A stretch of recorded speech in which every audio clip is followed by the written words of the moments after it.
All right, good evening, everyone. Welcome to the Money Game Show.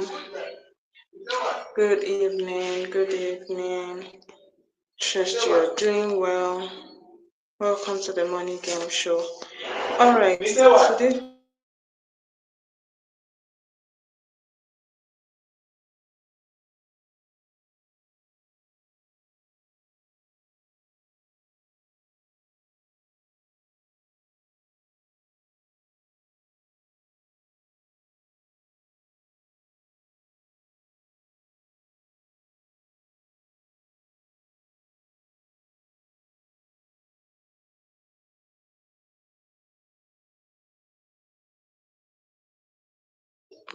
So sorry about that. All right, good evening, everyone, once again, and welcome to the Money Game Show. This is a show where we host professionals. I mean, it's hosted by Digitstem, first of all, and it is a show where we host professionals and we teach you different skills to help you make money, just like the name is exactly the Money Game Show. The main goal of the show is to help you up your money game. That is the main goal of this show. Okay, and over the past 40 weeks, yes, this is the 41st week of this show. Over the past 40 weeks, we have learned a whole lot of different skills, from Instagram ads to Facebook ads to Google ads to content writing, copywriting, ghostwriting, video editing, graphic design, web design. I mean, we have learned a whole lot. If you like to watch any of our previous episodes, you can just tune in on YouTube. Go to YouTube, where you are right now. Just look for the bar that says live, L-I-V, excuse me, Live. Click on it, and then you would be able to access the previous episodes. Okay. Without wasting so much of our time tonight we are going to be learning about navigating SEO in this AI era.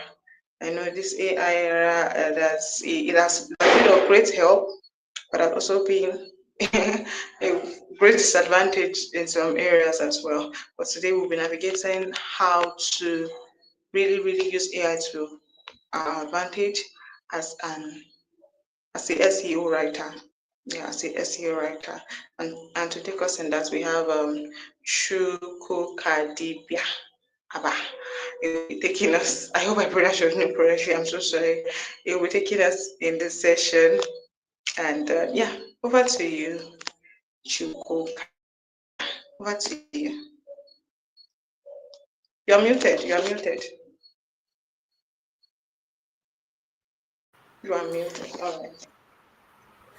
All right, good evening, everyone, and it's good having you on this show. My name is Chupu Kadiviaba, though some people find it difficult to pronounce that name.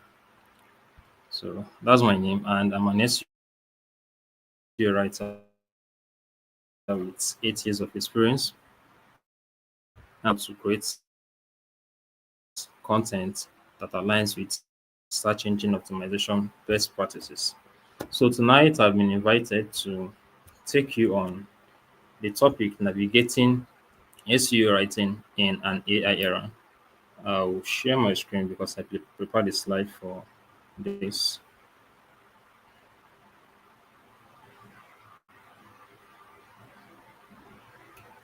So when you see the screen, please, that's my slide. When you can see, please, if you can, drop a comment so we'll go into it for you. We can see it. All right. Okay. So let me make this a full screen. All right. So the topic, navigating SEO writing in an AI era. But before we even talk about this, and probably before I even talk about myself or my profile, let's try to break down the complexities. Let's talk about the termed SEO, which is simply search engine optimization. Putting into layman reading or a layman understanding is simply the practices or set of steps that you are expected to follow when creating content or writing content that you want to rank on search engines. And by search engines, I'm talking about the likes of Google, Bing, and others. So these are basically platforms that people go to get information about certain topics. Now, your work as an SEO writer is to one, research and pick valuable keywords relating to that topic. Two, craft a very good title for the topic. Then do a good research about the topic. Then write the content by infusing those keywords so that when people use those specific keywords on search engines, they can be able to see your content or the content you wrote for someone. But now we are in an era of AI where the likes of ChatGPT are actually threatening the existentiality of writers like us. So, for people like me who have been sitting on the fence on whether we should give up writing entirely or we should now integrate AI into writing content, this is a session that will actually give you an insight on what you should do going forward. Okay, so let me introduce myself. As I said before, I'm an SEO writer with 8 years of experience. I've been writing since early 2017. Now, I call myself a multifaceted writer in the sense that I write on everything and anything. Though in some other cases, I can decide to base my experience mostly on personal finance. But over time, the content I've been writing have been cutting across personal finance, cryptocurrency, bariatric surgery, circuit board development, and even entrepreneurship. And also, I'm a guest contributor to some blogs, which for want of time, I may not be able to show you that. But one thing I can show you is that I became so conscious about what I teach people and what I offer as a service, which is SEO writing. I figured that by offering that service, I've helped my clients rank their content on search engines like Google. But then the difficulty there was me putting myself on search engines as well, because it's an abnormality for you to say that you're an expert in a particular area and still you're unable to show yourself up in that regard. So this was one of the reasons why 5 years ago I became so intentional about putting my name on search engines. Now, if you make a Google search with my name, Chukwu Kadibiava, for the first three search engine pages you see, that's page one, page two, and page three, you see my name dominating both my social media pages and the courses I created that have been listed on platforms. You also see my YouTube link and also other materials I've created and documented on the internet by using that my name. So in this case now, my name starts as my name and also starts as a keyword. So when someone looks me up, even on Facebook and other social media handles, I became so intentional about this because SEO writing is something I've become so vast in, and I began to put myself out going forward in that regard. So there's a reason why I'm talking about this, which is when we get towards the end of the class, this is one of the things you should be looking at to navigate in the AI era. I also call myself a coach because I've trained people both on personal basis and by creating courses. So that's basically that about me. So let's go into the topic proper.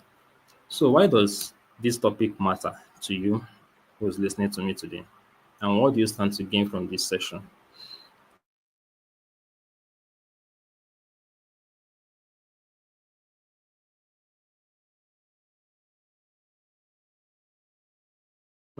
From blog writing to shaping what we write and how we write it.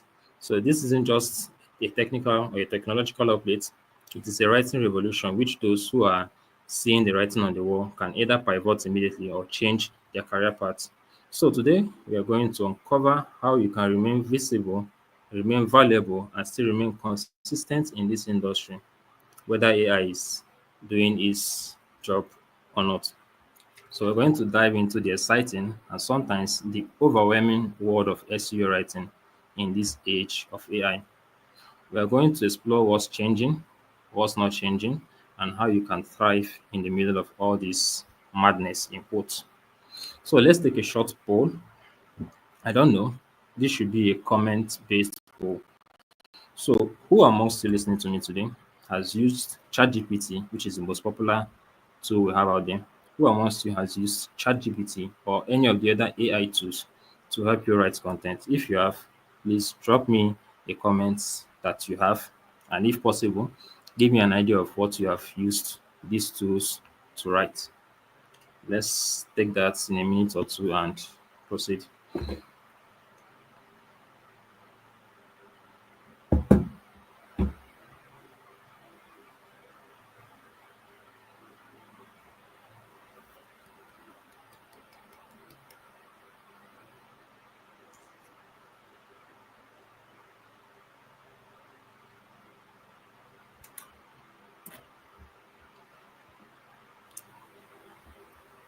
If you've used AI to create content before, whether in the past or recently, just drop a comment if possible. So you can just have that in mind going forward.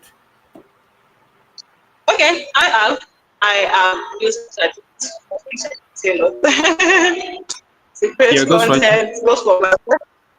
Hello? You say you're a ghostwriter? No, I didn't say that though. I said I use ChatGPT a lot. I use it for my Okay. personal brand and for other content that I put out. Okay. Okay. So what I actually wanted to do was confirm if any of us has used such tools before. Okay. So let's go to the next slide. Now, SEO. What is it all about? Now, before artificial intelligence began to make the headlines, SEO writing on the simplest basis was just for you to one, master the search intent. Now, search intent in this case means the reason why people are looking up a particular information or why people are using a particular keyword to make a particular request on search engines. It's just like a young guy approaching a lady. He can have different reasons for approaching the person, one of which could be to get into the relationship with the person or for some other ulterior motive. So these are basically intentions. So when people look up information on Google, they actually have something in mind. So back then, what we had basically was writing content based on what people are looking for. Let's say Apple wants to release the latest version of iPhone now, let's say iPhone 18, and it has been scheduled to be released in the next 2 years. People will begin from now to make inquiries on Google like one, Apple iPhone 18. So what color will it come in? And what is the actual price range? What is the release date, most likely release date? So these are actually intentions or the reason why people are looking up a particular set of information. And that's what we are doing back then. Then one other thing we did then was to weave in keywords naturally. These keywords are what people are actually using to make those researches. So by putting it in your content, Google will be able to capture it and show it to the people who matter. And then we also do what we call building backlinks. It's just like I publish a content on my blog, maybe it's a new blog or whether it's a new blog, but because over time people have been writing about that topic and I'm the latest person to write about it. By order of preference, Google is going to show the content that's been existing before your own. So the essence of building backlinks is for you to one, put or point your own content to another person's blog and also get other people to point to you. So it's just like you building an interconnection of your content with other platforms so that Google will be able to, everything about search engine is just like a web. So Google will be able to connect all the dots and then begin to direct people to all those platforms that have written about that particular set of keywords. That's what we were doing back in the day before AI came into the picture. The writers back then had to understand what the readers or the target audience wanted and then optimize their content accordingly. Then, based on that context as well, in the pre AI context, we did keyword research, which is manually picking keywords that matter. Not every keyword will be able to go into your content for certain reasons. So we do the actual keyword research to pick the ones that relate to the search intent. Then when we are done with writing the content, when we want to post the content on the blogs or the sites we want to publish them, we do what we call on-page SEO, which is basically the set of steps we take within the platform itself before the content goes out. These things include the writing of the meta title, which is the title you see your search engines. Some of you may have seen a title of search engine that shows something like how to do this. Then when you open up the page, you now see that the title has changed to 5 steps to do this. So the essence of a meta title is this is what the particular person that created the content feels like people are going to actually be interested in. It is something that's going to arrest their attention. So just for them to get what we call a clickbait, once they click on the content, then they can then read it up.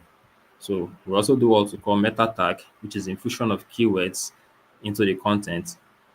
Then the readability score, which shows how difficult or how easy the content can be able to be read. Then building the backlinks.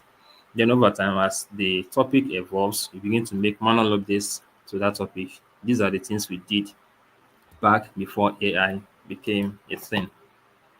Then now we are faced with the reality of the day where we have AI usage in content creation. So I want to give us a short timeline of the events that has happened prior to today.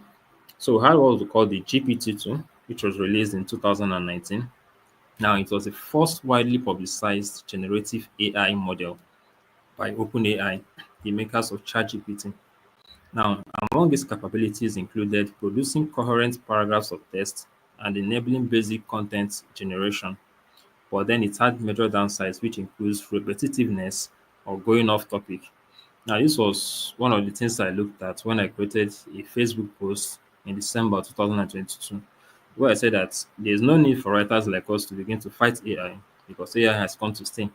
But then our major concern will be one, learning how these models are going to impact our career going forward. And then two, the risk that AI it doesn't have a mind of its own.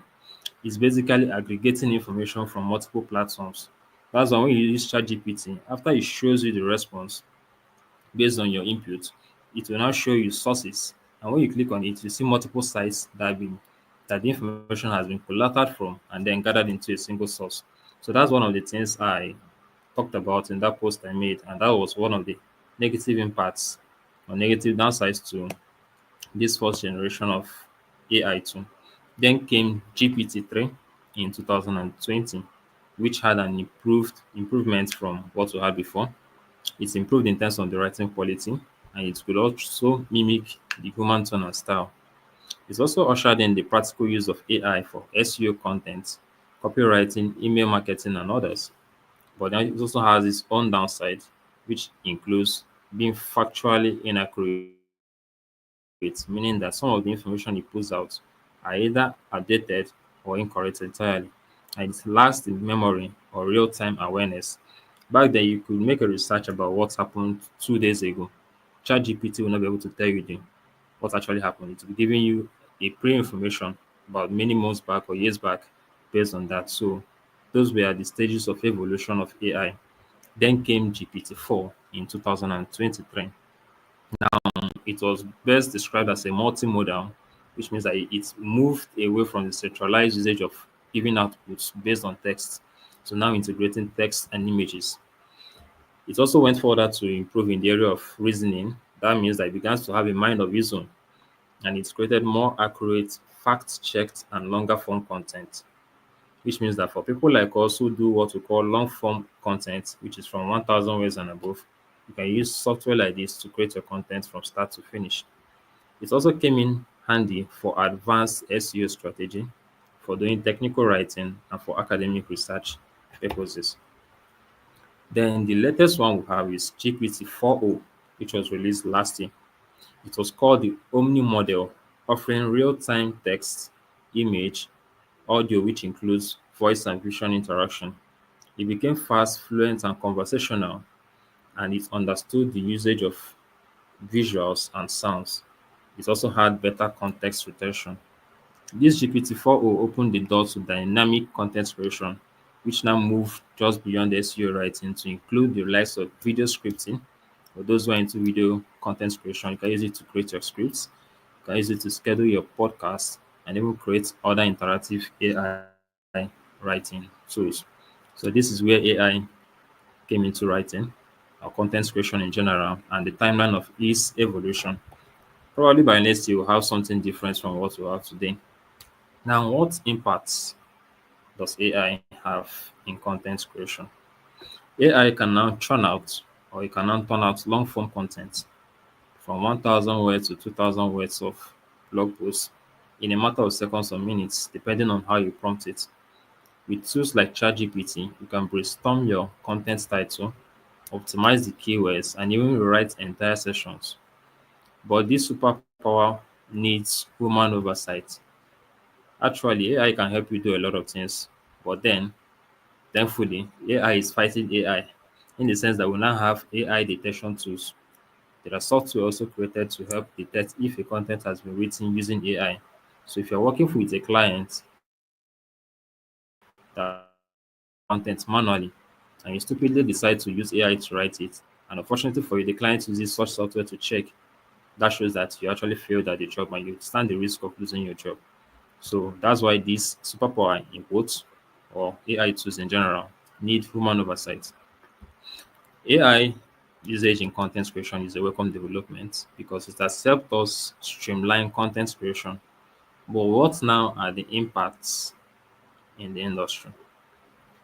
I had earlier mooted that AI might create what I call brain dead writers because people will be using AI to do a lot of things, create content, but then over time they will lose themselves to it in the sense that they will now outsource every aspect of the content creation from the formulation to the scripting and then to the writing itself to AI. As far as they know how to prompt it, they'll just sit back and allow AI to do the job. For some people who have been very vast in writing, someone like me who has been writing for 8 years now, if I go this way, I think my experience over time will be not, in the sense that I cannot be able to play the long term game in this industry because my creativity is at risk when I begin to depend overly on AI tools. Now, another part is that it needs improvement in data aggregation, how it sources data. So, as I'll explain in the next slide, the move from GPT-2's basic creation to the GPT-4o's real-time multimodal creativity has evolved AI over time and has now helped us to use it across different facets of writing, including content writing, SEO, design, storytelling, which is basically copywriting. Okay, so which AI tools have many of us been using? Many of us are familiar with this logo. That's ChatGPT by OpenAI, which has the purpose of serving as an assistant for writing, for coding, for research, and for conversations. Even in recent times, AI, particularly that one from ChatGPT, can now converse like a Nigerian. You can ask it to come up with pidgin terms and to give it that in real time, which means that it has been learning over time what has been going on within the country and it now infuses it into its model to give it the desired output. Now, one of the core strengths of ChatGPT is the ability to use natural language generation, which is what I just explained, the ability to adapt to a language selection of a particular set of people or a demographic, the ability to brainstorm ideas, to do Q&A, that's question and answer, to edit and to help you write longer forms of content. It is best for those who want to go into versatile content creation across all facets and those who want to create email drafts, create article outlines, and also use it for doing search engine optimization. Then there is Jasper, which was formerly known as Jarvis. It is an AI copywriting assistant that focuses on marketing content. It can help you create blog posts, adverts, ad copies for those who run Facebook ads and Google ads. You can use it to write product descriptions for those who are into e-commerce, and you can use it to create a consistent brand voice. If you have a brand, personal brand or a general brand, company brand, you can use it to retain a particular way that your brand converses on social media. And it's best for those who are into the business niche, marketers and agencies that want to create high converting content in the shortest time possible. Then there is Phrase, which is an AI powered research and content brief builder. Now, for those of us who use freelance platforms like Upwork and Fiverr, there's no way you can apply for a job if you don't know what the client wants. And what the client wants lies in the what we call the JD, that is the job description. So when clients want to create outline of the job description, you will see them using software like Phrase to do it in real time. Though some of them have become so smart at it. In fact, there was a conversation going on last week on Twitter that some clients will use AI tools to create job briefs or outlines and then expect the freelancers to understand one, the technicalities of what is expected, and then use their brain to apply for the job in the right way. So such clients should not expect freelancers to one, apply for jobs that have been created, that the outline has been created using a software. So it's only right for such freelancers to also use a software to break down the job description and get an idea of what the client actually wants. So it was actually a big discussion on Twitter last week. So this is one of the tools that clients use to create such outlines. Then there's Software ACU, basically for those who are into search engine optimization. It helps you to optimize your content the right way. I used it, that was last month, I think, for a client. But I would say that Software SEO, if you're not experienced in it and if you're not the patient type, you're going to suffer and you are likely going to give up that job because it will give a set of benchmark. It will tell you, okay, for this content to have a tendency to rank, it has to get to a certain percentage. And that percentage typically includes one, the keywords you're expected to place, the number of times or sequence that that keyword is expected to show up in the content, how you can maintain a particular voice or a tone when writing the content, another set of guidelines. So if you are not the patient type, you're likely going to go crazy using Suffice SEO. But if you master it very well, this is one of the tools that clients now use these days to optimize their content along with others. Okay, so I think we're going to have a short practical now. We're going to use ChatGPT for this purpose. So I want to give you an idea of what we in the SEO niche actually do if we are asked to use software to generate content. So let me quickly head over to ChatGPT. Let's try and create a blog title and then allow ChatGPT do its work. So I'll change this screen on to my ChatGPT screen so you can confirm when you see that.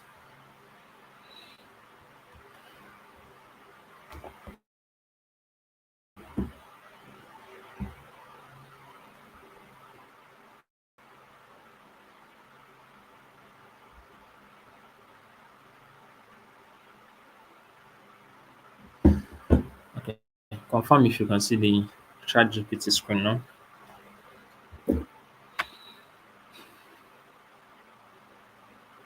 But for me, it is not showing. I do not know what. Okay, I think it's done now. Thank you. I didn't get you. Okay, you can see. You can see it. All right, so let's do something. I want to one type a blog title and then let ChatGPT generate an outline in real time. So one thing about using software like this is the ability to prompt it the right way. Prompting is basically telling it what to do. ChatGPT, I would say it doesn't have a mind of its own, or maybe it has a mind of its own, but it is very obedient. So whatever it tells it to do, that's what it's going to do. So let's say I want to create a blog post and the title is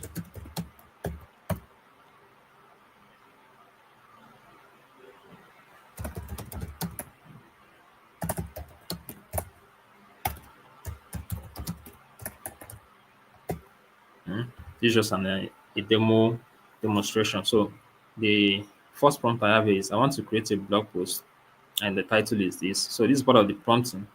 So in my case, if I want to prompt ChatGPT, I use the this quotation mark to tell it that okay, from this point going forward, this is what I want you to do. This is the title. Then in the next paragraph, and let's see, based on what I have here, can you help me create an outline?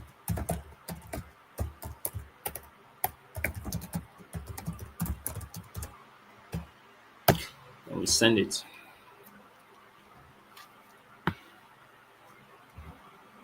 Okay, so it says here's a detailed SEO friendly. It's already understood what I was looking for. So here's the demo title: How to lose weight fast. Then 10 proven tips that work. So this is an addition to what I asked it to do for me. Then from this point going down is the outline, which is here will be our intro. Then from number 1 down to number 10 are basically what or the steps we are going to take. Remember the title it gave us was 10 proven tips that work. So these 10 are the steps we are expected to take to lose weight. Now this is an outline. Remember, outline is just like I'm brain dead. I don't know what to do going forward about this topic. So can you give me an idea so I can now figure out how to be creative with it? So this is what we got now. Then if we are going to write the blog post going forward now, it has already asked us, would you like me to turn this outline into a full blog post next? I could simply say yes and it will turn into a blog post. But because this is an SEO centric content and I want to rank for specific keywords, I'll first of all ask you to do this.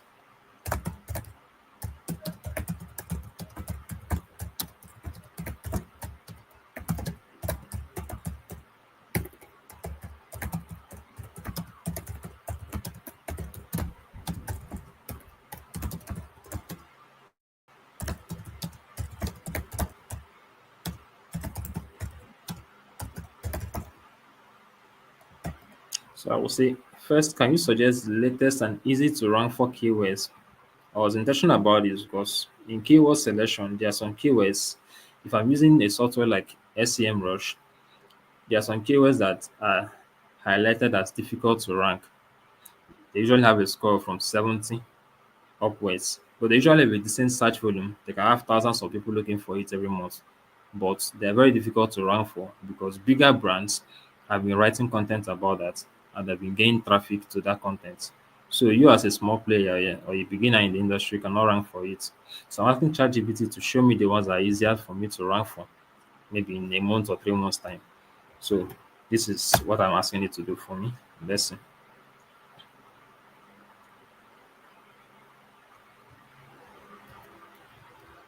Okay, so targeted long tail keywords and the competition. How fast can you lose weight in a month? 27,000 searches globally. It is easy to rank for. How to lose 10 pounds in a month. Quickest way to lose weight at home, and so on and so forth. Then these ones as well. So having these things in mind now, I can then ask ChatGPT to write the content for me. So the next prompt will be based on the outline suggested and the keywords picked, write a full blog post depending on the number of words you want to write. As I write a full blog post of 1,000 words and send.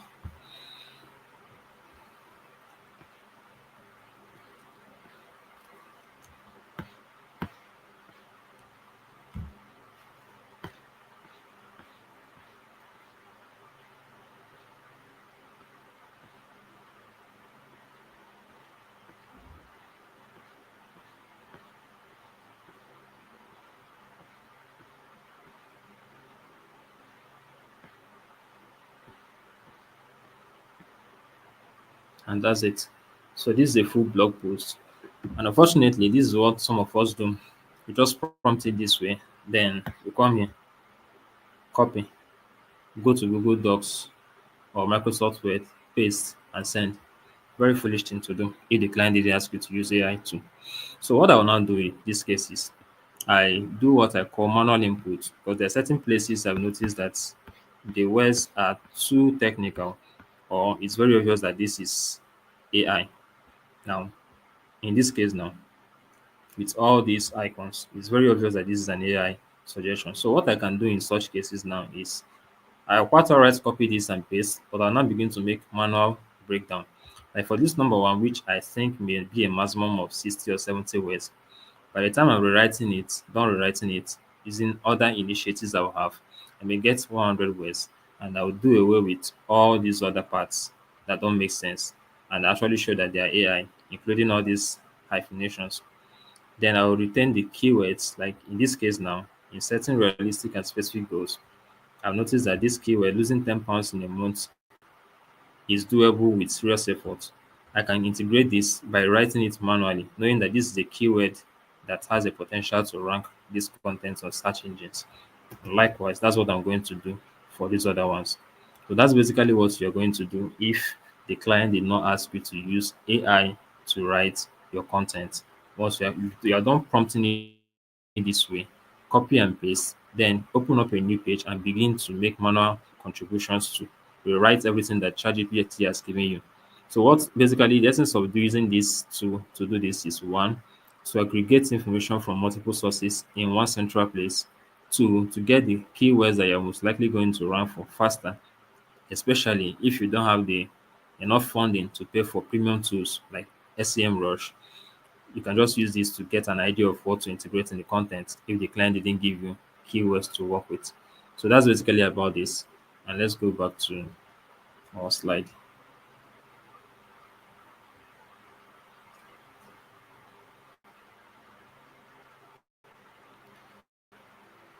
Okay.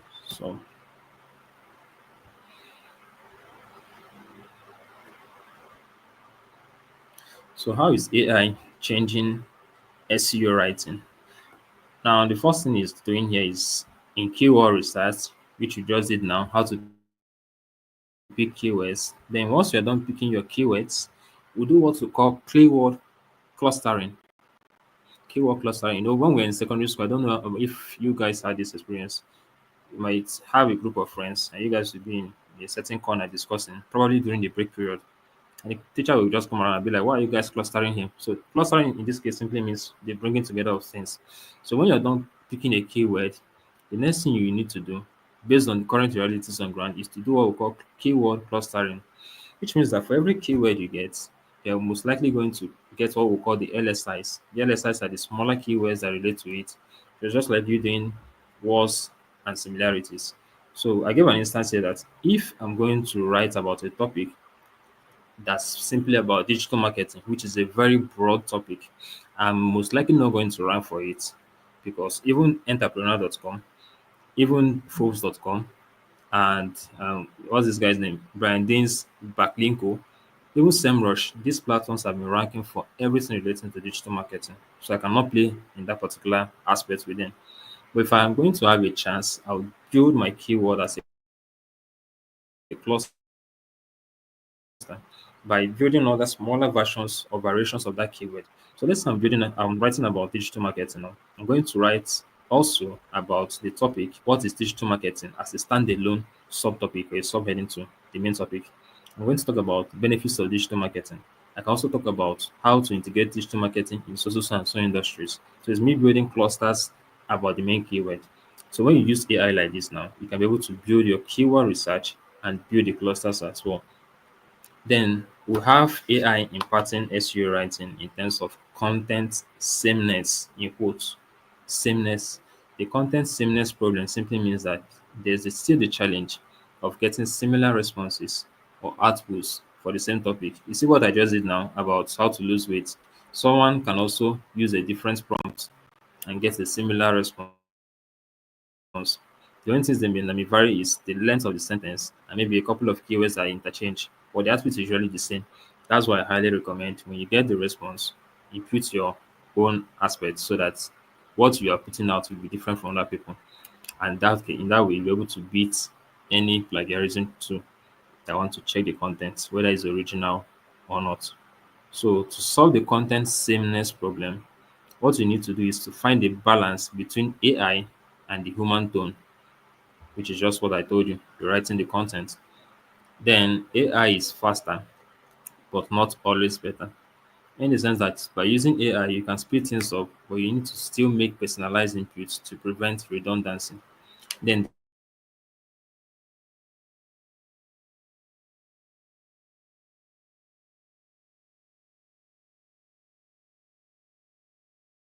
the rise of the EE80 model, I call them Big Daddy. That now they, in light of AI integration, now they now built EE80. So what it now means is that every content you're writing should one show that you're experienced in that field, you are an expert in that field, you are an authority in that field, and people can trust your content. So if you are just launching a blog today to talk about a particular industry, sub niche, and other people have been talking about it before, Google will prioritize them than you. But for you to show up effectively, you're going to write content that people will begin to trust over time, meaning that your content has to be factual and verified and free of plagiarism, whether it is human plagiarism of copying other people's content or overly using AI to create the content. So these are the things that you need to keep in mind about how AI is changing how we do SEO content writing. But still all the same, Google still understands that AI has come to stay and it gives it what we call the industry permission that Google is not against AI, provided that every AI written content is helpful, it is original, and it is people first or people centric, which means that it prioritizes the users or the readers, and that the quality matters over the process, meaning that your content must be original and still offer value even if some AI tools like ChatGPT were deployed in the process of creating it. Then the trustworthiness means that the readers, the audience, or the consumers of the content should rely heavily on the information shared via the content and get desired results for it. That's why the platform like wikihow.com is still relevant today because it's just everything about that content, that platform is HOW, how to do this, how to do that. And once you go there, you see the breakdown of the steps, including pictures to guide you through it. Okay, so people should trust your content and see you as an authority in that field. Then there are also consequences about relating to AI content, which means that unoriginal or AI fueled content is banned and sites that have been publishing it are demoted. If you are conversant with the Nigerian um, Googling space or SEO space, you see people buying AdSense accounts. You keep asking, do you have AdSense accounts? And has it received a number of payments? And how old is it? These people are using what we call the black hat SEO method, which is using Facebook to drive traffic to their content, get people to view it, and because they are already partnering with Google via Google Ads, once people view those content and they are shown the ads, they will get a part of the revenue. So that's why they're driving the traffic there. But now Google is saying that regardless of however you're getting your traffic, if you use AI to create your content all through, you're going to ban your site. That's why you see some of them calling it with saying that there's no longer money in doing SEO arbitrage and all that because they are not following the best practices based on the recent Google algorithm updates. So this has a spiraling effect as well, because aside from those who have these sites, the writers who have been contracted to create such content stand the risk of losing their job in two ways. One, if those clients decide to now use AI, they can be doing it on themselves, meaning that your input manually is no longer needed and you're hence fired. Or two, you are contracted to write a content manually and you decide to use AI and they discover that you use AI and they decide to lay you off. So both ways, writers are also at the receiving end of all this madness. So for you to still remain here, one, know when to do manual content creation and know when to integrate both AI and your own input in creating the content. Then writers are likely to face this challenge, which I've talked about before, depending on value on AI, having a decreased content value, whereby your content is less valued when people figure out that it was crafted with AI tools like ChatGPT. And there's the originality concerns. You see, when we talk about plagiarism, people generally think that it's just for you to copy what site A and site B wrote, put their two ideas together and publish it on your own site C. It's not just about that. People can now discover that AI is actually plagiarizing content. I wish I can log into this site. Let me see if I can log in. There is this site my one of my clients used to check for AI. Let me see if I can log in and show you some results from what I've checked in recent times.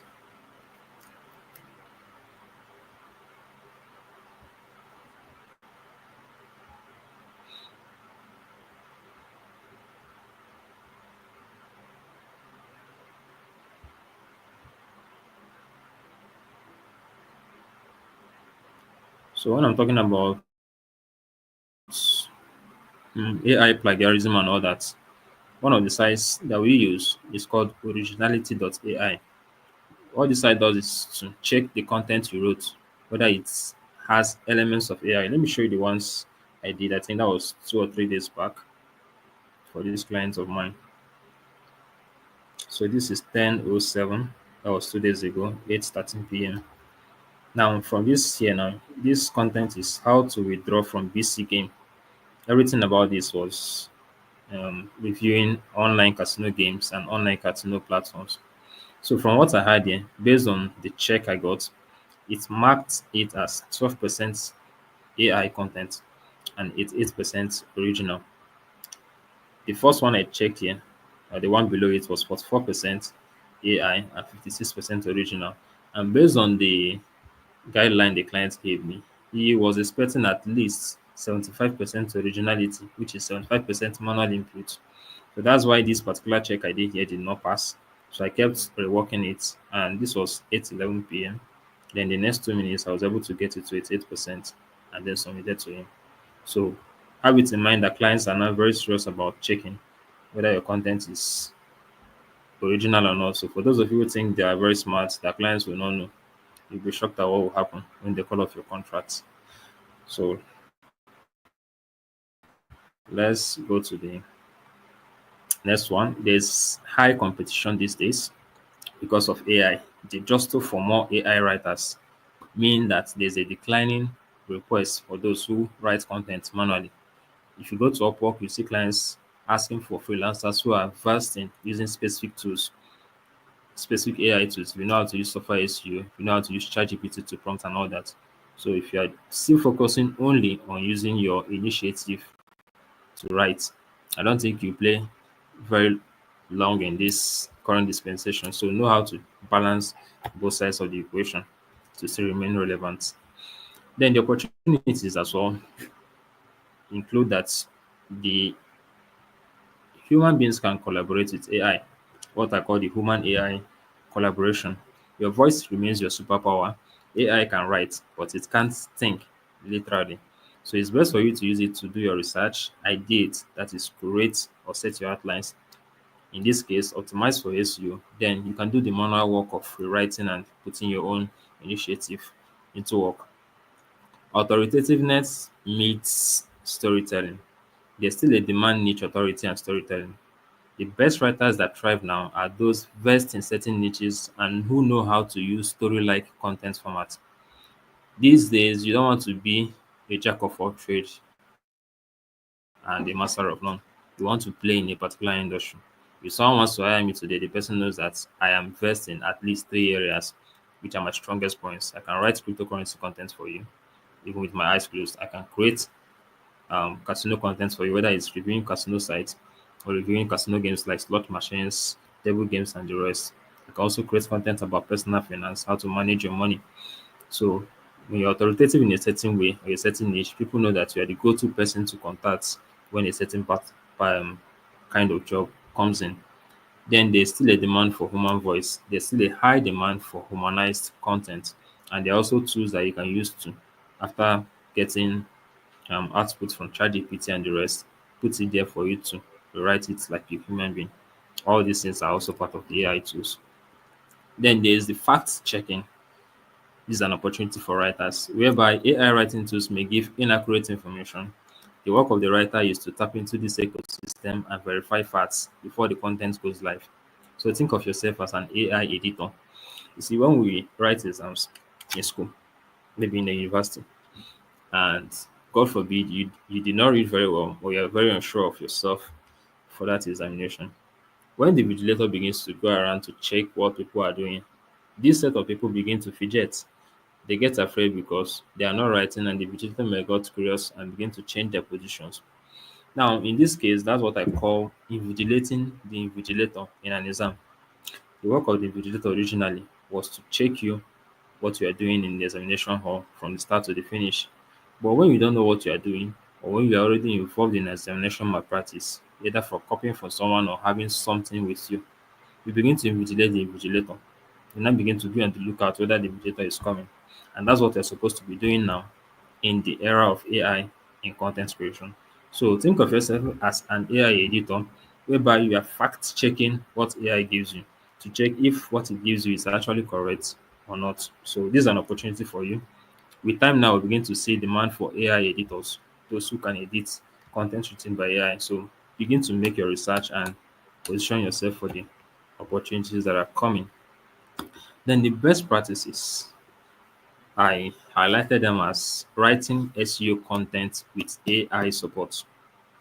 The first being that you can use AI to create outlines and build the right content structure. Like when I told you to create an outline of how to lose weight fast.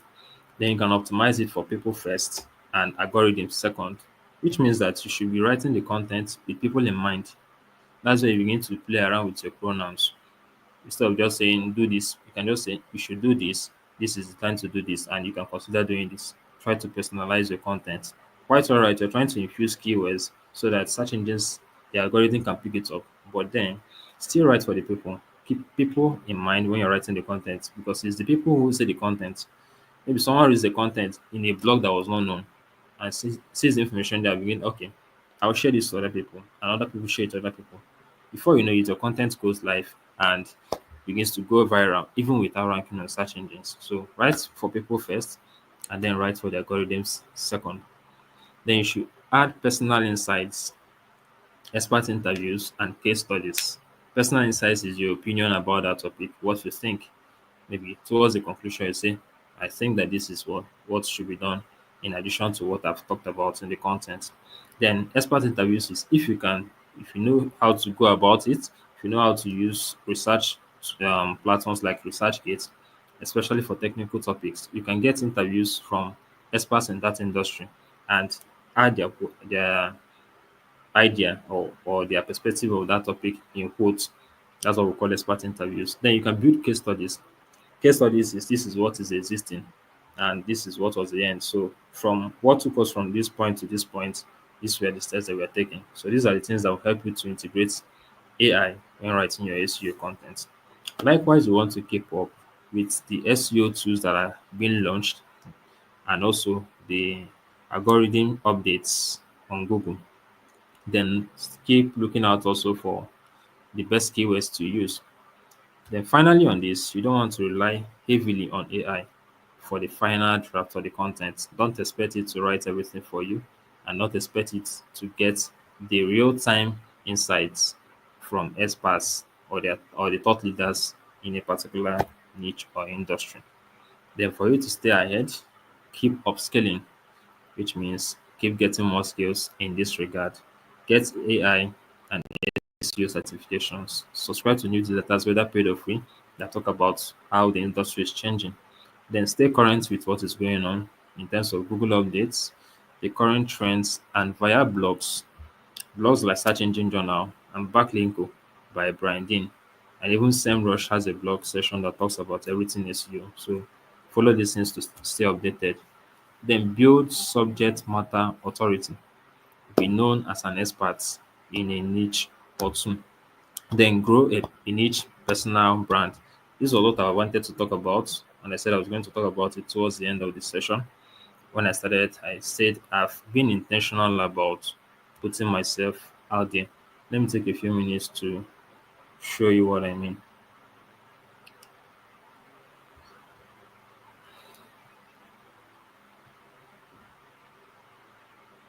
So building a personal brand is you moving from just being a freelancer, which is what most of us do, and becoming a brand, becoming an authority.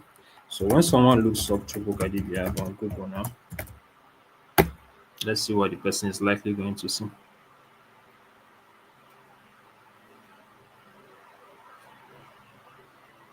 This is my GMB, my Google My Business profile. I'm the only one that can see this because I'm logged in. Then for what you see is from these parts, my Facebook handle, my Instagram, my LinkedIn. This is one of the blogs I contribute to. Remember I said I'm a contributor. So I write for Entrepreneur Business Blog by Emenike Emmanuel. My account on X, that's Twitter, where I posted some of my works. This is a portfolio site, authority.com. Another of my Instagram accounts, my YouTube channel, some of my posts on Nairaland is for page one. For page two, this is my account on Pro Blogger Jobs. This is for my medium.com. Another site I contribute to.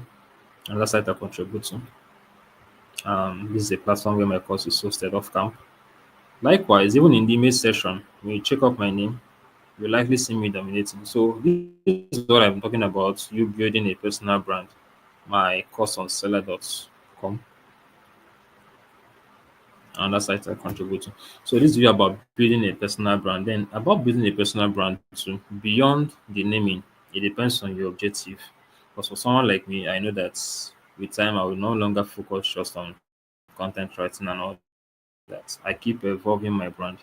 If you noticed, when we started this training, we'll go back to the start. When we started this training, this is my logo across my social media platforms, even on Facebook. This is my cover photo on Facebook. Then here, this is my brand color. This is my brand color. If you notice, it's also consistent with everything I have here on the slide. So this is an idea of you building a personal brand. If you can invest heavily in your branding, your logo, your domination on search engines and all that, it will help you. Because when people want to know who you are truly, they'll likely go online to check you out. So maintain the same brand name across social media platforms. If you input my name on Facebook, apart from my Facebook page, you land on my profile. And most times when I'm done writing up my post on Facebook, I attach my name to it so that Facebook search engine itself will keep picking it out and showing to people when they look me up. Okay, so the final takeaways for this session is one, artificial intelligence is not essentially replacing writers. It is only replacing, in quotes, the lazy writers. That is, the writers who have failed to adapt with the current trends and want to evolve alongside with it. Then, quality, strategy, and building trust still matter, even in an era where automation is the in thing. Then, AI is simply a tool and not a threat. So if you use it as a tool and not as a competitor or something that's threatening you, when you begin to fight something from a position of fear and not from a position of strength, you start losing from the onset. But if you start fighting from a position of strength, you will likely have an advantage. So don't see AI as a tool, as a threat rather, or see it as a tool, something you can use or something you can manipulate in quotes to get the desired results. And also, your job is not to beat AI. You cannot beat AI. That's why it's called artificial intelligence, and it's smarter than you because it has access to multiple data sources. Okay, so you cannot beat AI, but your job is to beat every other person that is not using AI the right way. Okay, so you're not competing with data AI, you're competing with your fellow human beings in this contest, SEO writers who have refused to evolve. So your competition is against one yourself to get better and against other people who want to get better than you are. So that's basically it. And I think the next one will be our Q&A.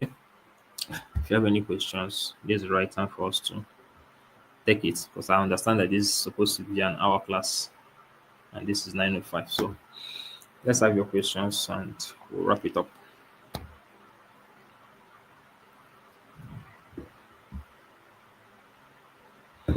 All right, thank you so much. Can you hear me, please? Yeah, I can hear you. All right, thank you so much. This session was really looked at it. All right, guys. This is a question. Just thank you to answer your question. But the one in this topic is to ask their question. How can they maybe reach out to the session? Or do you have any offers and that you can okay, you really just do that.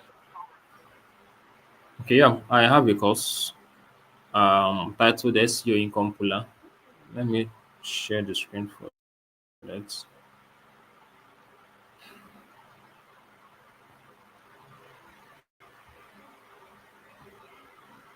So SEO Income Puller is the name.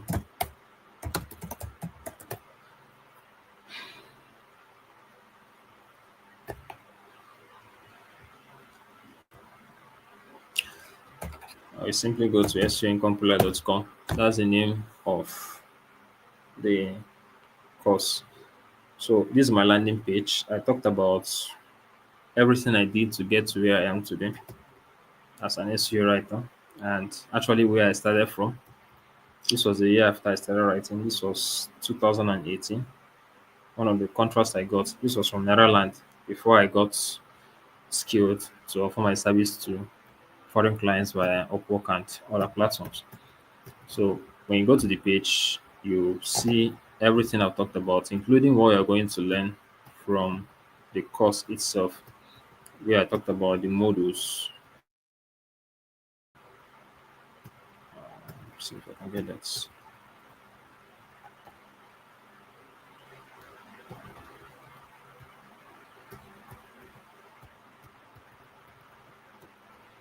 So here's what I covered in the course. In the first module, I talk about search engine optimization, the basics. Then in the second module, I broke down the complexities of content writing and what you're most likely going to do to get qualified to be hired. Third one is how to come up with contents. From module 10 to 11, how to pick your keywords. Then module 12, how to write a blog post. I actually wrote a blog post live it took me about an hour and for this particular session. So I recorded the process. It's supposed to be leading you by the hand, literally, to start writing content. I did everything from picking a topic to doing my keyword research, writing and optimizing. Then one of the other modules I have here was how to publish the work on WordPress. So that's module 16, how to upload your blogs on WordPress. And this fetches you an extra pay for clients who are very busy and their job is supposed to be to do research and write. But if they are very busy and they want you to publish for them, this module teaches you how to do that and you can charge them extra to do this. So that's the course, seoincompler.com, or you can reach out to me via inbox or get the course on the Digitstem platform where it's also listed to get started.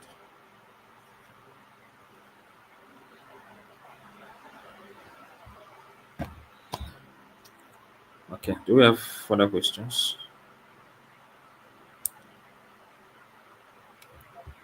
Okay, so in the absence of no question, then you can call it again. I'm so sorry. I do not hear when you maybe shared your contact details or you can't can you share it again so that people can talk to you if they need anything. People that are watching Accelerator, So it didn't hear when I said what? I didn't hear when you maybe gave out your contact details, how they can reach you in case of anything. Okay.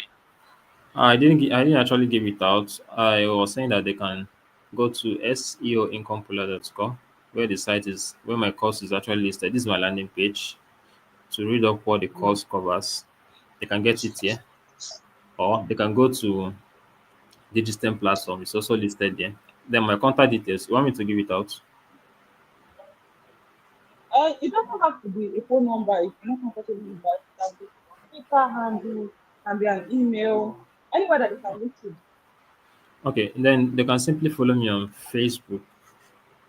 The same name, Okay, Chukwu on Facebook. Let me show you okay, let me so do you'll not that. be mistaken.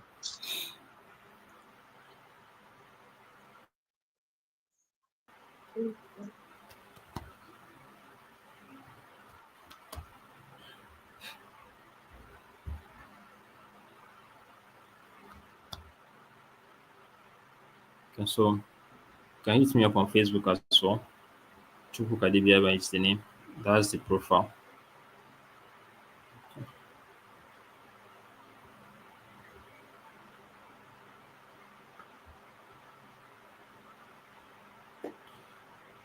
Okay, so this is right. Yeah, that's it. All right, so you can reach out to him guys on Facebook if you have anything to discuss with him. I believe we've had a wonderful yeah, thank you. So I have learned a lot. I mean, I know how to do AI much more better when I'm drafting my content. So yeah, thank you so much for this Thank session. you. Thank you so much for attending this session. Um, yes, like we do this every week. We'll be here again next week, same time, same day, 6 p.m. here on YouTube with a different discussion. Before you go, make sure you hit the subscribe button. Subscribe to the YouTube channel. It is free. For heaven's sake, it is free. It is free. Please subscribe and also follow us on Twitter at Digitstem. Follow us on Facebook at Digitstem as well. Follow us on Instagram at Digitstem underscore. See you guys next week. Same time. All right. Bye. All Good right. night, Thank everybody. you very much. Thank you.